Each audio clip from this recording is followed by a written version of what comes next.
Gracias amigos por estar con nosotros en un nuevo encuentro con la ciencia. En esta oportunidad nos acompaña el doctor Benjamín Marticorena Castillo, chalaco, egresado de la UNI, de la Universidad de Grenoble, expresidente del COSITEC y bueno, ha tenido innumerables cargos de importancia.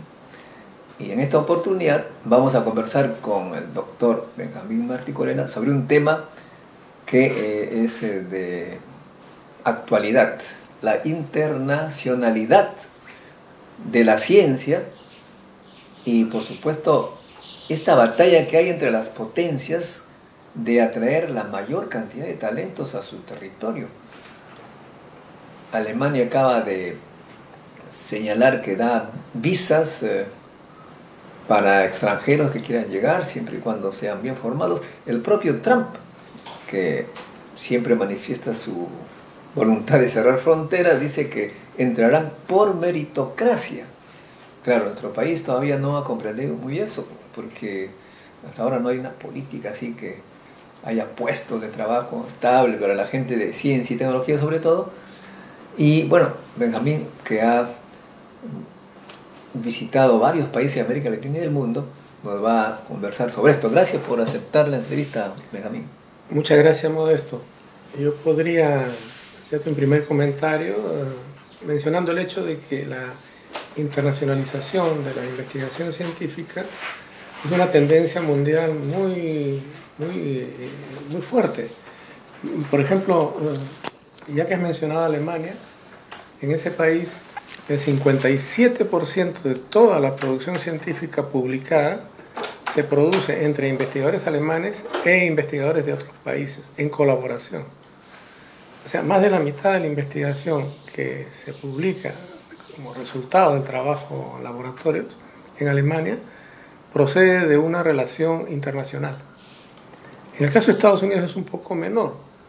Hace unos 30 años era de solo 15%, digamos, el número de artículos científicos que se publicaban entre investigadores norteamericanos y de otros países.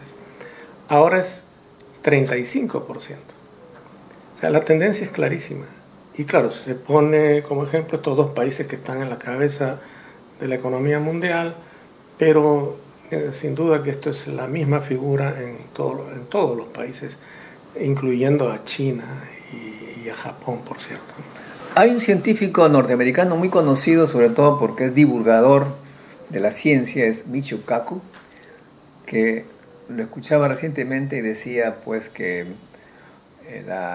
el arma secreta de los Estados Unidos era un tipo de visa que da para la gente de alto valor, con alto valor científico, los talentos científicos, y que la riqueza de Estados Unidos en gran parte se debe a estos talentos extranjeros, pero que de ahora en adelante las cosas van a cambiar porque los asiáticos y los indios que hacían, según él, la riqueza de Estados Unidos ya están regresando a sus países y que los nuevos Silicon Valley será en esos grandes países, ya no más en Estados Unidos.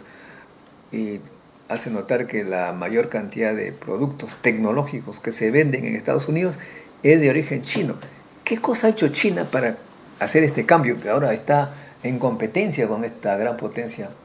Bueno, efectivamente, China es un país pues, que tiene 1.400 millones de habitantes y que tiene una historia científica poderosa, importantísima desde hace muchos siglos. Sin embargo, ellos han enviado durante los últimos 40 a 50 años a muchísimos jóvenes talentosos chinos a estudiar en las principales universidades de Occidente y también de Japón. Y han logrado entonces una producción de científicos que representan sin duda una frontera de nuevos conocimientos y que aportan muchísimo a la ciencia mundial. Hace pocos días hemos tenido la noticia de la nave interplanetaria china que se ha posado en el lado oscuro de la Luna. Esto implica muchísimas técnicas que no estaban siendo dominadas en otros países muy grandes, y sí lo están en la China. Entonces todo esto ha sido un proceso de 40 a 50 años que ha permitido este gran salto a los chinos. Pero yo diría que hay dos maneras de entender la internacionalización. Lo que ha comentado Modesto es que los países muy poderosos tienen interés en atraer hacia sus propios territorios a investigadores de los países del tercer mundo para tener mayor cantidad de científicos y producir mayor calidad y cantidad de ciencia. Y hay otra manera de entenderlo, que es de la manera como nosotros, las personas de los países en desarrollo, lo entendemos, y es de que las investigaciones que se hacen en colaboración con investigadores de otros países es mucho más rica en profundidad y en extensión que las investigaciones que se hacen solamente contando con la experiencia propia de cada país.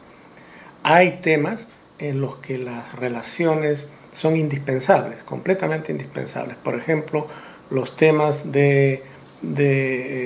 que implican gran cantidad de datos, procesamiento de enormes cantidades de datos, los temas de altas energías, de aceleradores, de partículas, de genómica vegetal, de genómica en general, los temas de espectroscopía de masas, de astrofísica, requieren tanta cooperación internacional que es imposible que un país pobre pueda hacer esto sin tener esos vínculos de relacionamiento que permitan a sus científicos, que son pocos, trabajar con sus pares de alto nivel de otros países.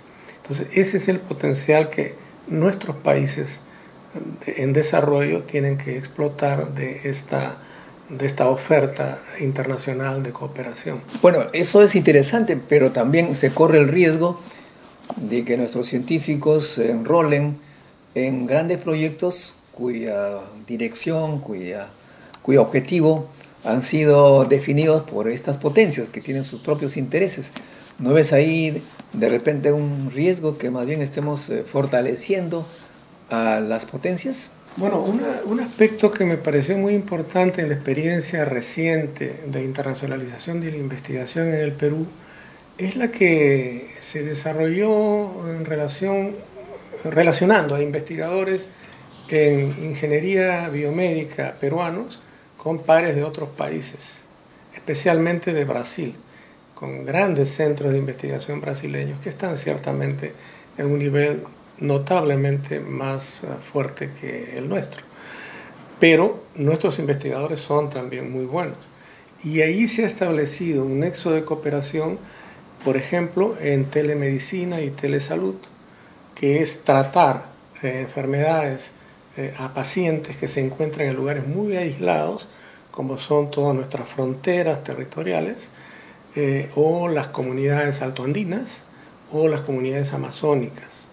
Entonces, para ellos hay todo un programa de cooperación que está trabajando el Ministerio de Salud con algunas universidades, la PUC en particular, y con el Instituto Nacional de Salud y otras instituciones peruanas, en cooperación con universidades de muy alto nivel de Brasil, especialmente del estado de Minas Gerais.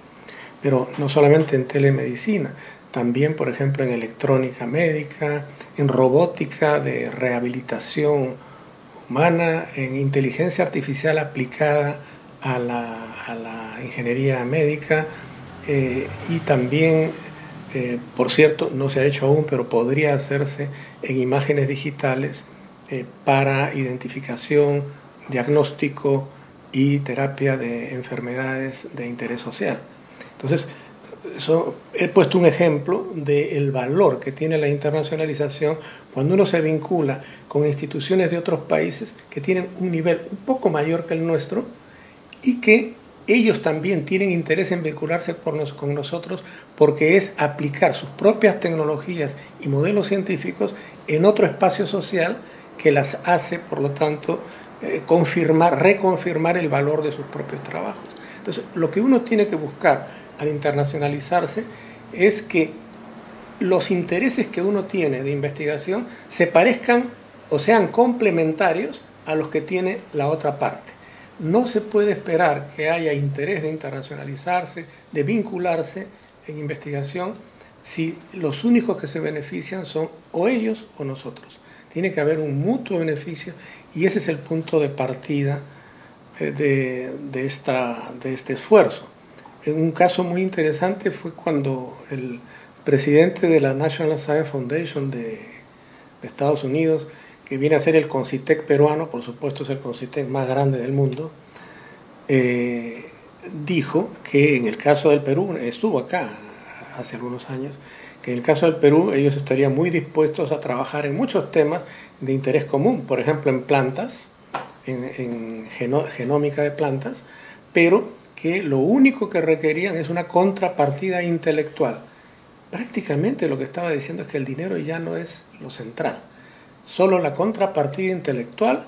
Es decir, que ustedes, si nosotros ponemos 50 científicos, ustedes tienen que tener por lo menos 20 capaces de interactuar con estos 50. Y además pueden utilizar el equipamiento de los grandes centros de investigación en Estados Unidos o visitando nuestros investigadores esos centros, o bien quedándose acá y trabajando con espacios, con reserva de tiempo a través de Internet, ¿no? Poniendo las muestras necesarias en los equipos que están en otros países. Pero ahí tú estás tocando un tema también de interés que puede generar conflictos, me refiero, no conflictos, no, acuerdos complejos, me refiero a las patentes, cuando uno trabaja en temas biomédicos, ingeniería biomédica, hay inventos que deben patentarse y ahí habría que repartirse adecuadamente los derechos de las patentes. ¿Cómo ves esto tú? Bueno, sí, definitivamente. Eso es un asunto muy, muy relevante. Es un tema que se trata en todos los casos. En el que les estoy comentando de cooperación entre universidades brasileñas y peruanas para el tema de ingeniería biomédica, el lanzamiento al concurso, las bases del concurso con que se ha lanzado la convocatoria, son bases que contienen varios artículos sobre este tema preciso de los derechos intelectuales y prevé que cuando la situación es distinta de la prevista, entonces es necesario apelar a un nuevo contrato que permita que las ganancias por regalías sean equivalentes al esfuerzo que cada parte pone en esta relación. Cuando uno habla de internacionalización también tampoco podemos evadir el tema de la fuga de cerebros.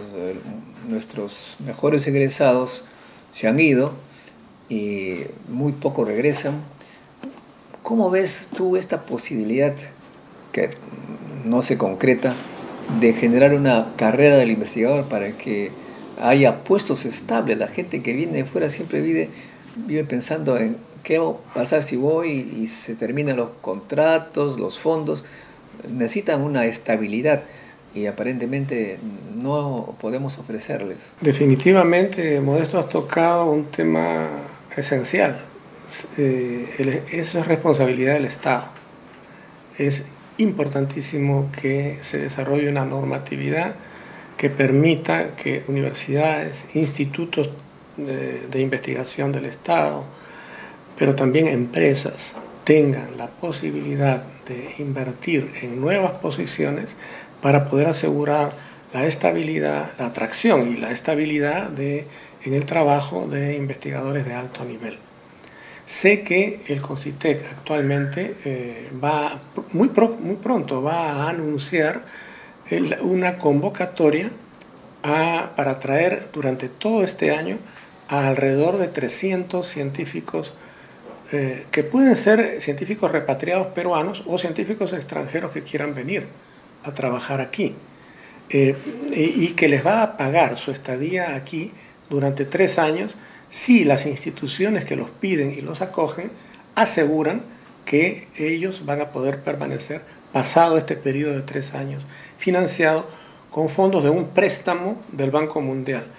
Subrayo préstamo porque no es ningún regalo. Cuando se dice el Banco Mundial o Banco Interamericano de Desarrollo, suele pensarse que son, bueno, no creo que todo el mundo lo piense, pero muchas personas pueden pensar que son donaciones. No hay tales, es préstamo. Tenemos que devolver ese dinero y por lo tanto tenemos que hacer que ese dinero se multiplique, ¿no? Se multiplique de manera que sea rentable la inversión.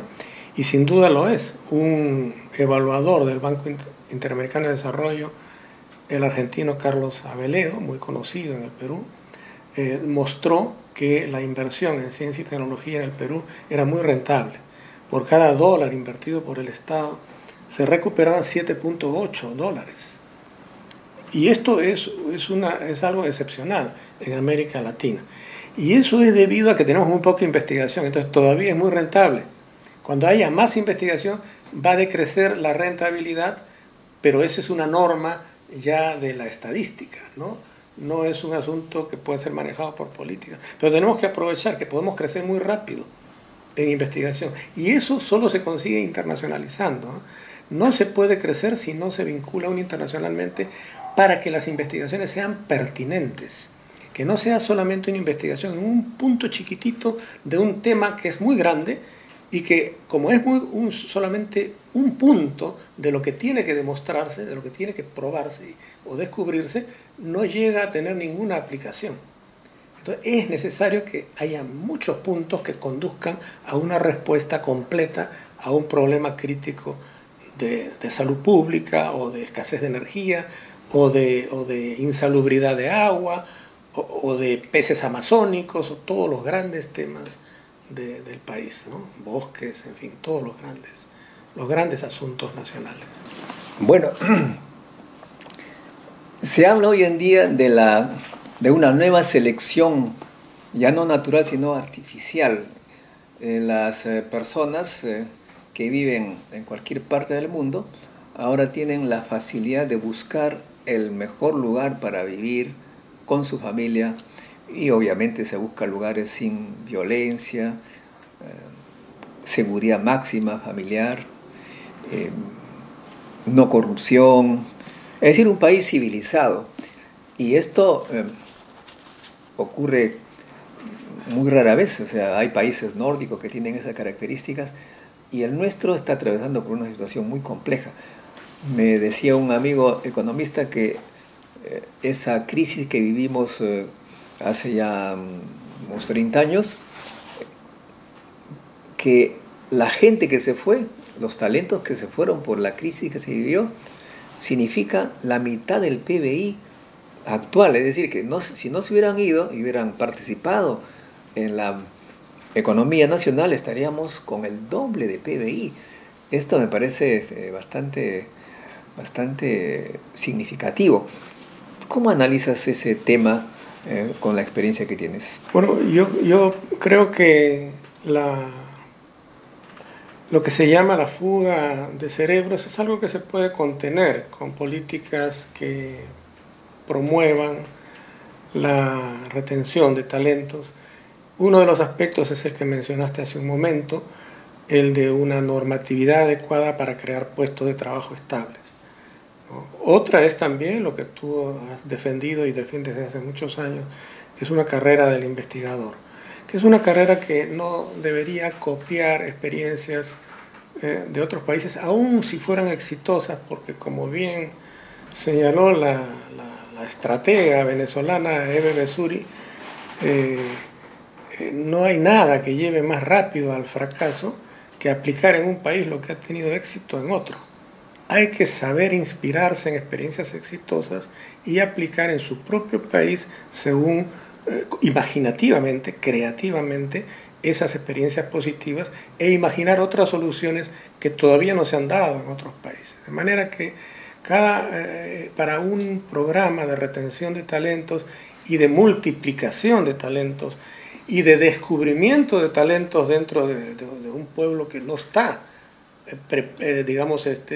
habituado, una población que no está habituada a que se le descubra sus talentos. Si hay políticas en estos campos, no hay la menor duda de que el país va a ser también un polo atractivo para científicos. Pero esa es una política pública que tiene que ir comprometiendo cada vez más al sector privado, pero que tiene que partir de lo público. No es verdad que se pueda encargar esto de primera intención a los privados. Esto no funciona así. Tampoco funcionó en Corea. Ahora funciona porque ya tienen 70 años de experiencia. Un poco para ir terminando con esta entrevista interesante, pues has hablado de Brasil, la colaboración que hay con el Perú, con la Universidad Católica especialmente, pero un poco saliendo del espacio netamente científico, se dice que con Brasil también hay gran colaboración en investigación. Hay una investigación en la que están involucrados fiscales, jueces. ¿Qué piensas tú de esta situación que vive el Perú en relación con este trabajo de investigación tan interesante aparentemente? Yo creo que este es el tema principal del país.